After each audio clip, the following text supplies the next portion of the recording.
شروع اللہ کا نام لے کر جو بڑا مہربان نہایت رحم والا ہے۔ اے پیغمبر صلی اللہ علیہ وآلہ وسلم، لوگوں سے کہہ دو کہ میرے پاس وحی آئی ہے کہ جنوں کی ایک جماعت نے اس کتاب کو سنا تو کہنے لگے کہ ہم نے ایک عجیب قرآن سنا جو بھلائی کا رستہ بتاتا ہے، سو ہم اس پر ایمان لے آئے، اور ہم اپنے پروردگار کے ساتھ کسی کو شریک نہیں بنائیں گے، اور یہ کہ ہمارے پروردگار کی شان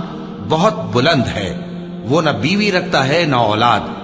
اور یہ کہ ہم میں سے کوئی بے وقوف اللہ کے بارے میں جھوٹ گھڑتا ہے، اور ہمارا یہ خیال تھا کہ انسان اور جن اللہ کی نسبت جھوٹ نہیں بولیں گے،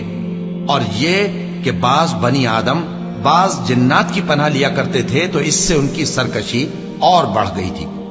اور یہ کہ ان کا بھی یہی اعتقاد تھا جس طرح تمہارا تھا کہ اللہ کسی کو نہیں زندہ کرے گا، اور یہ کہ ہم نے آسمان کو ٹٹولا تو اس کو مضبوط چوکیداروں اور انگاروں سے بھرا ہوا پایا، اور یہ کہ پہلے ہم وہاں بہت سے مقامات پر فرشتوں کی باتیں سننے کے لیے بیٹھا کرتے تھے، اب کوئی سننا چاہے تو اپنے لیے انگارہ تیار پاتا ہے، اور یہ کہ ہمیں معلوم نہیں کہ اس سے اہل زمین کے ساتھ برائی مقصود ہے یا ان کے پروردگار نے ان کی بھلائی کا ارادہ فرمایا ہے، اور یہ کہ ہم میں بعض نیک ہیں اور بعض دوسری طرح کے، ہمارے کئی طرح کے مذہب ہیں، اور یہ کہ ہم نے سمجھ لیا ہے کہ ہم زمین میں خواہ کہیں ہوں اللہ کو ہرا نہیں سکتے اور نہ بھاگ کر اس کو تھکا سکتے ہیں، اور جب ہم نے ہدایت کی کتاب سنی اس پر ایمان لے آئے، سو جو شخص اپنے پروردگار پر ایمان لاتا ہے تو اس کو نہ نقصان کا خوف ہے نہ کسی طرح کے ظلم کا، اور یہ کہ ہم میں بعض فرما بردار ہیں اور بعض نافرمان ہیں، تو جو فرما بردار ہوئے وہ سیدھے رستے پر چلے، اور جو نافرمان ہوئے وہ دوزخ کا ایندھن بنے۔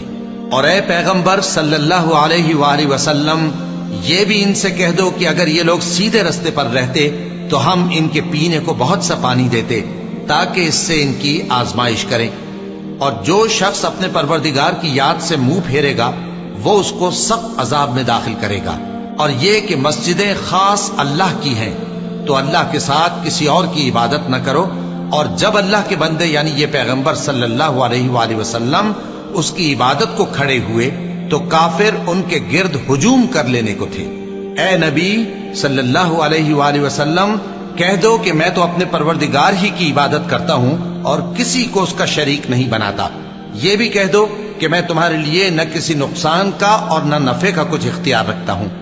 یہ بھی کہہ دو کہ اللہ کے عذاب سے مجھے کوئی پناہ نہیں دے سکتا اور میں اس کے سوا کوئی جائے پناہ نہیں پاؤں گا،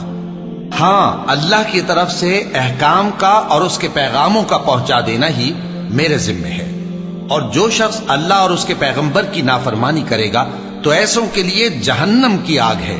وہ ہمیشہ ہمیشہ اس میں رہیں گے، یہاں تک کہ جب یہ لوگ وہ دن دیکھ لیں گے جس کا ان سے وعدہ کیا جاتا ہے، تب ان کو معلوم ہو جائے گا کہ مددگار کس کے کمزور ہیں اور شمار کن کا تھوڑا ہے۔